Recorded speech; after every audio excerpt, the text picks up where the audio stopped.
जो आप देख रहे हैं न्यूज़ 24 भारतवर्ष। आज हम आए हैं द्वारका सेक्टर में। आज एक विशेष मुद्दे को लेकर हम यहाँ पे बात करने के लिए आए हैं।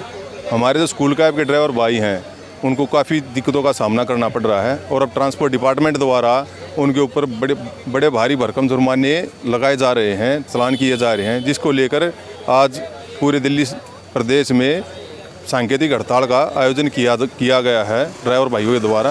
आइयो चलो चलते हैं, आज उनसे बात करते हैं उनकी क्या क्या समस्याएं हैं और उनको क्या किन किन दिक्कतों का बार बार सामना करना पड़ रहा है।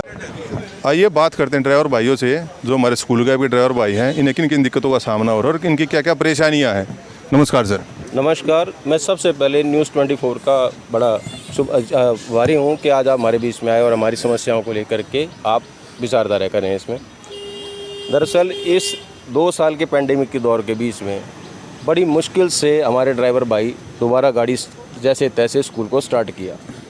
दिल्ली गवर्नमेंट की वजह तरह से ये इन्फोर्समेंट टीम जो कि हमारे गाड़ियों के जो जितने भी ड्राइवर भाई हैं सबके चालान काटे जा रहे हैं, किसी का 10,000, किसी का 5,000, किसी का 20,000 रुपये। ये सारा सर गलत है। हमें इस 2 साल के पेंडेमिक दौर से बड़ी मुश्किल से अपने जीवन को बचा के हम यहाँ तक लाए हैं और अभी जैसे तैसे हम खड़े भी नहीं हुए।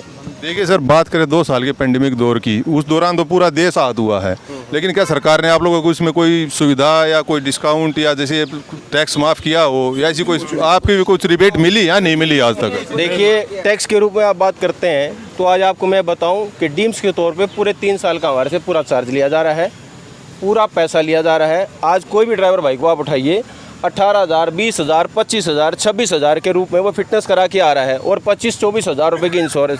अब आप मुझे बताएं, ये 50,000 रुपये ड्राइवर कहाँ से लेके आएगा? वे एक मात्र छोटा सा 20-15-20 हज़ार रुपये कमा करके अपना घर चलाने वाला है, जिसमें अपने बच्चे ही पालने हैं, किराया भी देना है, सब कुछ करना है। आप मुझे बताएं, मेरी सरकार से यही अनुरोध है कि प्लीज़ अपनी इन्फोर्समेंट टीम को ऐसे चालान मत काटने दें, ऐसे मत करें। हमें थोड़ा सा, अगर आपने गाड़ी कमर्शियल करनी है या इस तरीके के आपके प्रोसीजर हैं, तो सन 2008 में शीला दीक्षित गवर्नमेंट ने प्राइवेट गाड़ियों को कमर्शियल करने के लिए एक एक्ट लागू किया था जो कि DL1 के नंबर के रूप में था। कृपया करके अगर आपने प्रोग्राम करना है तो आप हमें जितने भी प्राइवेट व्हीकल चल रहे हैं इसको दोबारा परमिशन दी जाए, ताकि हम जो है अपने प्राइवेट व्हीकल को DL1 के नंबर के रूप में कन्वर्ट करा सकें। मगर इसके लिए हमें समय चाहिए, क्योंकि मैंने जो बताया आपको, इस 2 साल के पेंडेमिक के दौर पे हम बड़ी मुश्किल से खड़े हुए हैं। अभी जैसे तैसे हम लोगों ने पैसा उठा करके अपनी गाड़ियों को स्टार्ट कराया है, तो हमारे सिर पे कर्जा भी है इसको लेकर के। तो हमें थोड़ा सा इसका टाइम दिया जाए, जैसे कि 1 साल का मौका दिया जाए, टाइम दिया जाए, ताकि हम जून से आप जैसे कहेंगे हम उसमें आपके साथ खड़े हैं। बात करें सर अब नई गाड़ियों की, क्या नई गाड़ियाँ जो आ रही है हमारी स्कूल का में, क्या अभी नई गाड़ियाँ सरकार पास कर रही है, परमिट दे रही है, नहीं दे रही? अब देखिए, जो मेरी नॉलेज के अंदर है, सन 2017 के बाद दिल्ली गवर्नमेंट ने DL1 के नंबर कोई भी ऐसी रजिस्ट्रेशन नहीं की है जो कि स्कूल मैक्सी कैब्स के दौर पे होती है, जैसे ओमनी वैन और मारुति इको।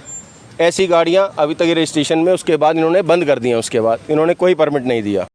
चलो ड्राइवर भाइयों से, उन्हें इस जो चालान चल रहे हैं दिल्ली में 5 नंबर वालों के द्वारा चालान किए जा रहे हैं बार बार, उनसे किन किन असुविधाओं का सामना करना पड़ सकता है? नमस्कार सर। नमस्कार जी। सर आपका नाम? जसवंत कुमार। सर आप क्या कहना चाहेंगे, जो ये हड़ताल हुई आप ड्राइवर भाइयों ने मिलकर की है आज, ये किस बेस को लेकर की गई है और इसमें आपकी क्या क्या समस्याएं हैं और क्या क्या आप सरकार के सामने अपनी बातें रखना चाहते हैं? जैसा कि मेरे दोस्त संग्राम जी ने बताया कि हम ड्राइवर सब 2 साल से बड़े परेशान हैं और अब गाड़ियां चली थी, इन्फोर्समेंट डिपार्टमेंट चालान काटने लग गया। ये बिल्कुल सरासर गलत है। केजरीवाल सरकार 8 साल से सरकार आ रही हुई है, उन्होंने पहले क्यों नहीं सोचा कि भाई ये गाड़ियाँ प्राइवेट की कमर्शियल की जाए? जब उन्होंने परमिट क्यों नहीं खोले? तब परमिट खोलने चाहिए थे, सब पर कमर्शियल करा लेते। अब ये एकदम स्कूल खुले हैं और एकदम ही छापा मार रहे हैं। 20-20, 25, एक बंदे का तो 44,000 रुपये चालान आया हुआ, वो बंदा कहाँ से अपने बच्चों को भूखा मारेगा क्या? तो ये सरकार की गलत नीतियाँ हैं और सरकार को देखना चाहिए। और हमने सबने, किसी ने ब्याज भी उठा रखा पैसा, किसी ने गोल्ड लोन ले रखा है, तो हर आदमी पे कर्जा है, हर ड्राइवर पे कर्जा है। एक गाड़ियाँ हैं, एक गाड़ी से अपने घर का बच्चों का पेट ही पाल सकता है। हाँ फीसें नहीं गई है बच्चों हमारे बच्चों की भी स्कूलों की फीसें नहीं गई हैं जी अभी तक। 4-4 महीने से पेंडिंग है स्कूलों की फीसें। बताइए कहाँ से देंगे? और जो गाड़ियों की फिटनेस करवाना, सब कुछ कराना आम छोटी सी बात नहीं है जी। नहीं, वो तो हमें भी मानते हैं इस चीज़ को, तो हम भी देख। आप अपना कोई भी प्राइवेट व्हीकल या कंपनी वाले या कोई भी खड़ा कर लेंगे 2 साल के लिए व्हीकल, तो उसकी 2 साल में उसकी हालत ख़राब हो जाएगी गाड़ी की। 2 साल बाद व्हीकल स्टार्ट करना कोई आसान काम नहीं पड़ा है। गाड़ियों के टायर, कोई किसी का कोई प्रॉब्लम, कुछ ना कोई प्रॉब्लम निकली है गाड़ी के अंदर। कई गाड़ियों को तो हमारे भाइयों के इंजन भी सीज हो गए हैं, जो 35 से 40 हज़ार रुपये लगता है गाड़ी में। वो कौन भरेगा? ये सरकार ने हमारा कोई साथ नहीं दिया है। बात करें किस्तों की, गाड़ियों की किस्तों के लेकर सरकार ने क्या आप लोगों को कुछ रियायत दी या नहीं दी? कुछ नहीं दिया जी। बड़े बड़े लोगों के लोन माफ़ हो गए, कर्जे माफ़ हो गए, हमारे लिए कुछ नहीं हुआ। जो हालांकि सब लोगों का साथ देते हैं। ड्राइवर भाई ऐसे हैं, अगर खड़े हो जाएं, बैठ जाएं तो दुनिया बंद समझ लो ठप हो जाएगी। इस चीज़ को तो हम मानते हैं। सर क्या कहना चाहते थे आप? सर 6 महीने का मोरेटोरियम उन्होंने दिया था, लेकिन उसका भी उन्होंने बैंक ने ब्याज लगा दिया, ब्याज ले लिया हमारे से। सुनने में तो ये भी आया था कि ट्रांसपोर्ट विभाग दो मिनिस्टर द्वारा आप लोगों को टैक्स में भी कुछ रियायत दी गई थी पासिंग के समय में। रियायत नहीं दी है जी।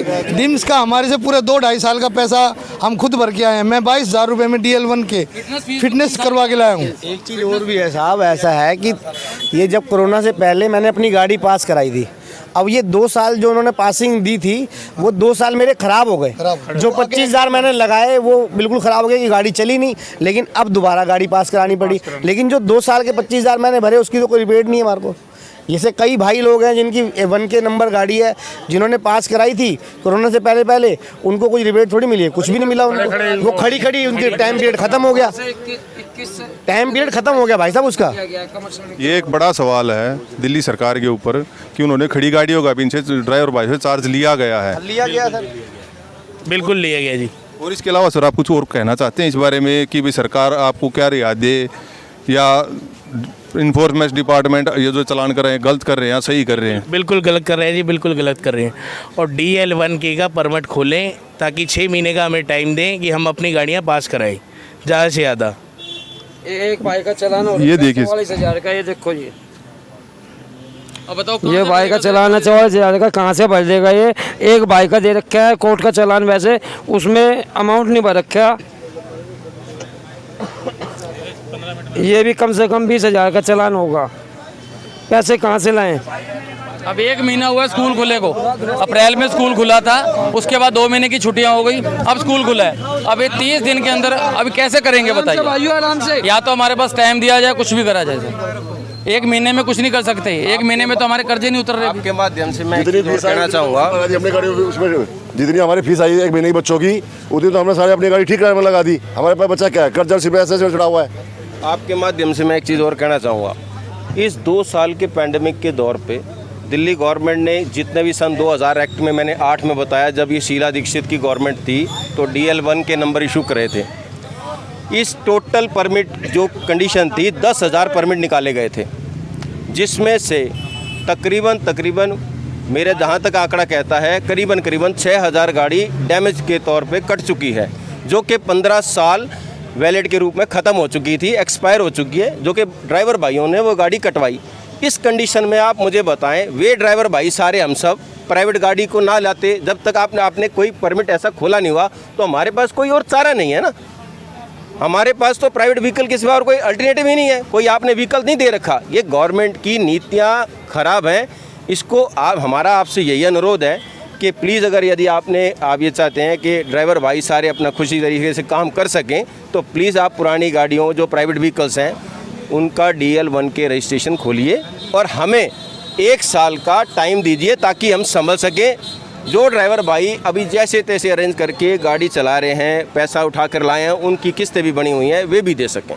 धन्यवाद। भाइयों, आज जैसा कि आप सब जानते हो और सभी को पता है, पूरी दिल्ली के अंदर एक हलचल, एक भूकंप आया हुआ है जो हमारे वैन वालों के लिए, जो आज हमारी वैन चलाना दूभर कर दिया है हमारा दिल्ली सरकार ने। और आज स्थिति ये आ गई है कि 20-20 हज़ार रुपये के चालान जो हमें भरने पड़ रहे हैं गाड़ी चलाने के लिए। और आप मानते हो कि 2 साल की जो हमारी कोरोना की मार है उससे उभर के बड़ी मुश्किल से हम जहाँ तहाँ से गहने गिरवी कर कैसे भी यहाँ से वहाँ से लोन लेके आज हम जो सड़कों पे लोगों के बच्चे ले जाके अपने बच्चे पाल रहे हैं, आज दिल्ली सरकार ने दूभर कर दिया है ये काम।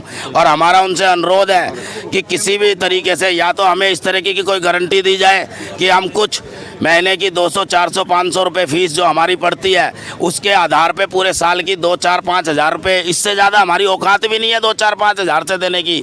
मैं दिल्ली सरकार से कहता हूँ कि अगर वो हमें रोज़गार दे नहीं सकती तो उसको छीनने का भी कोई हक नहीं है। और रही बात हमारे हकों की बात, तो हम कोई क्राइम नहीं कर रहे हैं। हम अपने आप लोगों के बच्चे ले जाके दिल्ली की पब्लिक के बच्चे ले जाके हम अपने बच्चे पाल रहे हैं। हम कोई क्राइम नहीं कर रहे हैं। हम पैसा देते हैं, हम टैक्स देते हैं, हम क्या नहीं देते। आज 10 तरह के टैक्स हमारे देश ने पब्लिक पे डाल रखे हैं, हर सरकारों ने डाल रखे हैं। साबुन से लेके और कार व्यापार हर चीज़ पे टैक्स है। बताओ हम कहाँ गलत हैं? अगर दिल्ली सरकार हमें रोजगार दे नहीं सकती तो छीनो भी मत। अब आती है बात की रेगुलेशन किस तरीके से गाड़ी चलाई जाए। अगर दिल्ली सरकार किसी तरीके से गाड़ी चलवाना चाहती है तो खुल के आए, हमारी बातें सुने, अपनी बातें बताए, बीच का कोई मसौदा निकलता है उसे निकाले और कम से कम 12 बच्चे हमें अलाउड करे गाड़ी में चलाने की। कम से कम फीस पे भाई साहब 25,000 रुपये की इंश्योरेंस कराने के लिए आदमी को 2,500 रुपये महीना बचाना पड़ता है। हमारे को 60,000 रुपये देने पड़ते हैं, 60,000 रुपये साल के। 60,000 रुपये दे के तब हम गाड़ी चलाते हैं। क्या हम उस 60,000 को वसूलने के लिए पेरेंट्सों के ऊपर दबाव डालें? क्या पेरेंट्सों के पैसे बढ़ाएं? पेरेंट्स भी कोरोना की मार के सताए हुए हैं। मैं पेरेंट्सों के साथ हमदर्दी रखते हुए एक वैन चालक हूँ और मैं ये कहना चाहता हूँ, हम भी पेरेंट्स हैं, हमारे बच्चे हैं और जिनके हम बच्चे ले जा रहे हैं वो भी आज हमारे जैसी दशा में हैं। तो मैं चाहता हूँ ना पेरेंट्सों पे लोड पड़े, ना वैन वालों पे, और सबका काम सुचारू रूप से चले। कम से कम पैसे में कम से कम टैक्स लगा के कोई भी ऐसी प्रक्रिया निकाले जिससे हम सब लोगों को राहत मिले और हम अपने बच्चे पाल सके। जय हिंद, जय भारत। पहले अपनी बात रखी थी, एक बात मैं आप लोगों से कहना चाहता हूँ। देखो, हम अपने बच्चे सुचारू रूप से बच्चे दूसरों के ढोके अपने बच्चे पाल रहे थे, लेकिन आज स्थिति ये आ गई है कि आज दिल्ली सरकार ने हमें भिखारी बनने पे मजबूर कर दिया है। दिल्ली सरकार हमें भिखारी बना के छोड़ेगी। मैं कह रहा हूं, अगर आज की हड़ताल कामयाब नहीं होती है तो हमें इस हड़ताल को सुचारू रूप से 4-5 दिन ले जाना पड़ेगा। मैं इस बात के समर्थन में हूं। एक बात, हमारे जो वैन के एसोसिएशन के लोग हैं वो धोली प्याऊ सीवन वहाँ पे बाकायदा प्रदर्शन कर रहे हैं। वो वहाँ पे भीख मांग रहे हैं, कपड़े निकाल के बसों में सड़कों पे भीख मांग रहे हैं। और यही सारा काम हम लोगों को भी करना पड़ेगा द्वारका के अंदर। अगर हमें सरकार तक अपनी बात पहुँचानी है तो हमें भी भाई साहब कल सुबह मैं आह्वान करता हूं, अगर इस बात की मैं सारे भाइयों की तरफ से, वैन वाले भाइयों की तरफ से, अगर हमारी आज मांगे नहीं मानी जाती शाम को 5 बजे तक, तो कल हम अपने अपने स्कूलों के पास के चौकों पे 20-20, 30-30 लोग भीख मांगेंगे, बैनर बनवाएंगे, स्लोगन लिखवाएंगे और हमें भीख मांगनी पड़ेगी अगर हमें कामयाब होना है तो। जय हिंद, जय भारत। एक भाई साहब के द्वारा बोली गई है कि हमें कपड़े उतार के भीख मांगनी पड़ेगी। क्या दिल्ली सरकार को एक बार भी ड्राइवर भाई के बारे में नहीं सोचना चाहिए? बात करें लॉकडाउन की, लॉकडाउन देखो हर कोई आहत हुआ है, लेकिन इतनी आहत और इतनी दर्दनाक इनकी बातें जो इन्होंने बोली है, उस चीज़ की तरफ हमारी चैनल भी एक सरकार से ये अपील करता है कि इन ड्राइवर भाई के बारे में ज़रूर सोचना चाहिए। आइए अभी बात करते हैं कुछ और ड्राइवर भाई। सर, आप क्या कहना चाहेंगे? सर, मेरा सबको नमस्कार। मैं एक ड्राइवर हूँ, अपने मालिक की गाड़ी चलाता हूँ। 2 साल से कोरोना में मैंने अपना घर कैसे चलाया मुझे पता है। सैनिटाइज़र दुकानों पे जा बेचे हैं, मास्क बेचे हैं। अब जैसे तैसे आज स्कूल खुले हैं। आज देखो 1 महीना नहीं हुआ खुले हुए, और उसके बाद देखो सब प्राइवेट गाड़ियों को बंद करने में ऑर्डर दे दिया है इन्होंने। मेरी यही मांग है आप सबसे कि आप प्राइवेट गाड़ियों के लिए कोई हल निकालो, या कमर्शियल इसको करो, इसको 1K करो, या तो कोई स्टिकर निकालो, जैसे कि बाहर हमने सुना है कि वेस्ट बंगाल साइड में। इसके लिए कोई ना कोई हल निकालिए कि हम जैसे गरीब आदमियों का कुछ तो भला हो। अब हम इतने दिन से खाली बैठे हुए थे, अब चलने लगी, अब दोबारा खाली बैठ जाएंगे। हमारे बच्चों की भी फीस है, हमारे बच्चे भी स्कूल जाते हैं, फिर भूखे मरने की नौबत आ रही है। तो आप बताइए हम क्या करें इसके लिए? हमारी सरकार से यही आदेश है कि हमारा कोई तो हल निकालो। अगर ऐसी रहा तो हम तो दर बदर इधर उधर धक्के खाने पड़ेंगे। देखिए, एक दर्द है एक ड्राइवर भाई का, क्योंकि जब मालिक को ही कुछ नहीं बचेगा, मालिक ही रोड पे आ जाएगा, तो ये ड्राइवर भाई कहाँ जाएंगे? इनका तो जो रोटी रोजगार या घर परिवार जो चलता है वो सिर्फ मालिकों की देने पे ही चलता है। आज मालिक ही रोड के ऊपर, तो ड्राइवर भाई तो साथ में खुद रोड के ऊपर है। बड़ी सपोर्ट करी है कोरोना के टाइम पे, थोड़ा खर्चा जरूर देते रहे हैं स्कूल बंद होने के बाद भी। इसलिए हम चाहते हैं कि हमारे मालिक को भी दिक्कत ना आए। उन्हें दिक्कत आएगी तो हमें भी दिक्कत आएगी। तो हमारा भी घर बार चला रहे हैं वो, जैसे तैसे हमारा चल भी रहा है। आप लोगों के सबके सहयोग चाहिए, तो प्लीज़ इसको आगे या तो कंटिन्यू करिए, हमारी बात को सुनिए, नहीं तो ये प्रदर्शन 3-4 दिन और जा सकता है। मेरा एक सवाल है सभी ड्राइवर भाई से, क्या सरकार ने कोरोना काल में आप लोगों की कोई मदद नहीं की? सरकार से एक मदद और चाहते हैं, सरकार से एक मदद और चाहते हैं, अगर जितने भी कैब ड्राइवर हैं इनके लिए अगर वो कुछ नहीं कर सकती तो कोई एक ऐसी पॉलिसी लाए जिसमें जितने भी कैब ड्राइवर हैं सबको एक साथ फांसी पे लटका दिया जाए, ताकि जितनी भी कैबें हैं वो नहीं चलेंगी, उनकी वो अपनी मनमानी चला सकते हैं, जैसे भी जो भी करना चाहें वो कर सकते हैं। बहुत बढ़िया। क्योंकि हमारे देश में आजकल ये चल रहा है कि बस पैसा कमाओ, कहीं से भी लाओ, किसी की भी जेब काटो, कुछ भी करो, चाहे वो कैब ड्राइवर हो, उसकी फैमिली में क्या हो रहा है, आम आदमी की ज़िंदगी में क्या पड़ रहा है। यही आम आदमी सरकार कह रही थी कि हम बहुत कुछ करेंगे तुम्हारे लिए, आम आदमी के लिए। क्या हम वीआईपी है? क्या हम वीआईपी हैं? हम आम आदमी नहीं है? नहीं, हमें जीने का हक नहीं है? हम कोरोना काल से लड़े, सरकार का समर्थन दिया, सरकार का साथ दिया, हमने वो काम किए जो हमने कभी सोचे नहीं थे कोरोना काल में। आज हमें सरकार से गुहार लगानी पड़ रही है और सरकार है वो सोई पड़ी हुई है। सरकार कहती है, जो भी हमारे पुलिस वाले, जो भी हमारे महकमे के लोग हैं वो कहते हैं हमें ऊपर से ऑर्डर आया है। अरे ऊपर वाले कब जागेंगे? सरकार कब तक सोती रहेगी? अगर सरकार इसी तरह से सोती रहेगी तो लाखों लोग जब अपनी ज़िंदगी जीना छोड़ देंगे, मर जाएंगे, रोड पे आ जाएंगे, फिर जागने का फ़ायदा क्या है? अगर आज सरकार जाग जाती है टाइम से तो उन बच्चों का भविष्य देखो। आज हम रोड पे नहीं आए, हड़ताल करी है, तो आज वैसे सरकार कहती है कि हम पोल्यूशन पे कंट्रोल कर रहे हैं। आज हर एक पेरेंट्स अपने अपने बच्चे को छोड़ने आ रहा है, परेशान हो रहा है, रोड पे जाम लग रहा है, पोल्यूशन बढ़ रहा है। आज का मैं कहूँगा पोल्यूशन चेक करो, आज की हर चीज़ चेक करो, और आज की हमारी जो जेबें जो कट रही हैं, जो सरकार काटने पे लगी हुई है, जिसने भी ये आदेश दिया है उसको ये सोचना चाहिए कि एक ड्राइवर को पहले 5,000 देते हैं, फिर 40-44 हज़ार रुपये का चालान काटते हैं, ठीक है? तो इससे फ़ायदा क्या होगा? और कब तक? और वो अपनी किस्त भरेंगे या उनके घर में बच्चे हैं उनकी शादी करेंगे, क्या करेंगे? कैसे? बीमार है कोई, किसी को इलाज कराना है, कोई कैसे कर रहा है, कोई कैसे कर रहा है, अपना गुजारा कर रहे हैं। एक तरफ आत्मनिर्भर करने की बात करते हैं, दूसरी तरफ हमारी सरकार कहती है नहीं, हमें इनका गला काटना है। अरे गला काटना है तो सबसे पहले बताओ करना क्या है हमें या तो रोज़गार दो, रोज़गार देने के बाद बोलो कि भैया कैब नहीं चलानी है, हम नंबर नहीं दे रहे, सारी चीज़ें तुमने बंद कर रखी है, सारी चीज़ तुम्हारे हाथ में। क्या इसी दिन के लिए हम सरकार को वोट देते हैं और वोट दे के आगे बढ़ाते हैं? आम जनजीवन पे देखो कितना फ़र्क पड़ा है, लोग परेशान हैं। घर में हर किसी के घर में, चाहे वो मिडिल क्लास हो या हम हो, आम ड्राइवर हो या हमसे कोई भी छोटा, हर कोई परेशान है। तो हमारी परेशानी कम ना करने की जगह बढ़ाओ तो मत, हमारी दिन पे दिन परेशानी बढ़ रही है। आज हर चीज़ का रेट बढ़ रहा है, टायर है पहले 2,000 का था, 3500 का आ रहा है, हम कहाँ से लाएं इतने सारे? ठीक है, सीएनजी बढ़ रही है, सरकार को दे देंगे, हम क्या करेंगे सर, आप बताओ। हमारे प्रधानमंत्री जी बोलते हैं हर घर में झंडा लहराया जाए, हम उनके साथ समर्थन देते हैं, लेकिन वो हमारा साथ ही नहीं दे रहे। हम भी तो आम इंसान हैं, शायद हमें तो ऐसा लगता है कि इस देश के अंदर ड्राइवर आम इंसान है नहीं। हाँ, एक ड्राइवर ऐसा है जो पूरे देश का पेट पाल रहा है, और आज वो जो पूरे देश का पेट भर रहा है वो खुद रोड के ऊपर कटोरा लेके भीख मांगने को मजबूर हो रखा है। आज की डेट में सरकार ने अनाथ छोड़ दिया है, उसकी कोई सुनवाई नहीं है, ना कोई सुन रहा है। आप आए हमारे बीच में, हमें इस बात की बहुत खुशी है कि कम से कम आपने तो हमारी बात आगे पहुंचा, आप बड़े भाई हो या मीडिया हमारी बड़े भाई है, जो भी है वो हमारी तरफ आई, उसने देखा। हमारी अभी तक किसी ने कोई सुनवाई नहीं की, ना सरकार ने, सरकार को तो कोई फर्क ही नहीं पड़ रहा है, ना कोई सुन रहा है, ना आम आदमी पार्टी, ना कोई एक पार्टी तो खड़ी हो। सीएनजी के रेट बढ़ रहे हैं, पेट्रोल के रेट बढ़ रहे हैं, सरसों का तेल देखो उसके रेट बढ़ रहे हैं, कहाँ जाएंगे हम? क्या ड्राइवर खाना नहीं खाता है? क्या ड्राइवर के घर में? लगता तो ऐसा ही है, जो हमारी सरकार बनी हुई ना, चाहे वो बीजेपी की बात करे चाहे आम आदमी पार्टी की बात करे, उनकी तरफ से तो ऐसा ही लगता है कि ड्राइवर वगैरह और जो आम इंसान है ना, जिसको लेके पार्टियां खड़ी हुई है, वो शायद खाना क्या, वो कुछ खाते ही नहीं। तो ड्राइवर अगर खाना नहीं खाते तो वही मैं कहना चाहता हूँ कि गवर्नमेंट को एक पॉलिसी लानी चाहिए कि जितने भी ड्राइवर हैं इनको फटाफट बंद करो और सीधा फांसी पे चढ़ाओ, क्योंकि इनका गुनाह है ये कि ये आत्मनिर्भर बन रहे हैं, ये अपने खुद कमा रहे हैं, खुद खा रहे हैं। इनको अब किसी की एज ज़्यादा है, किसी का कुछ ज़्यादा है, हमारी एज निकल गई तो हमें सरकारी जॉब नहीं मिलेगी, ठीक है, और जो इनकी एज ज़्यादा है उनको जॉब नहीं मिलेगी, जॉब है नहीं, महंगाई बढ़ती जा रही है, महंगाई पे कंट्रोल नहीं है, हर चीज़ तुम्हें सिर्फ गवर्नमेंट को दिख रहा है कि हमारी इनकम कहाँ से आएगी, उनको सिर्फ अपना पैसा दिख रहा है और पैसे के अलावा कुछ नहीं दिख रहा। अगर पैसा ही देखना है तो ट्रांसपोर्ट की तरफ भी देखो ना। हम अगर दूसरे के बच्चों को आज जो पढ़ के आ रहे हैं उनमें क्या गवर्नमेंट के बच्चे नहीं हैं? इनके सरकारी जितने भी अधिकारी हैं इनके बच्चे नहीं आते? सबके बच्चे हैं। हम अपना फ़र्ज़ जो है वो निभाते हैं, हम अपना फ़र्ज़ निभाते हैं, उन बच्चों को लेके आते हैं, छोड़ के आते हैं, लेकिन हमारे ही पीछे अगर तुम इतने लंबे लंबे चालान काटोगे तो कैसे जिएंगे? करे दिल्ली में आम आदमी की सरकार है, केजरीवाल जी से हमारा एक ही अनुरोध है, इन ड्राइवर भाइयों की ज़रूर सुनी जाए।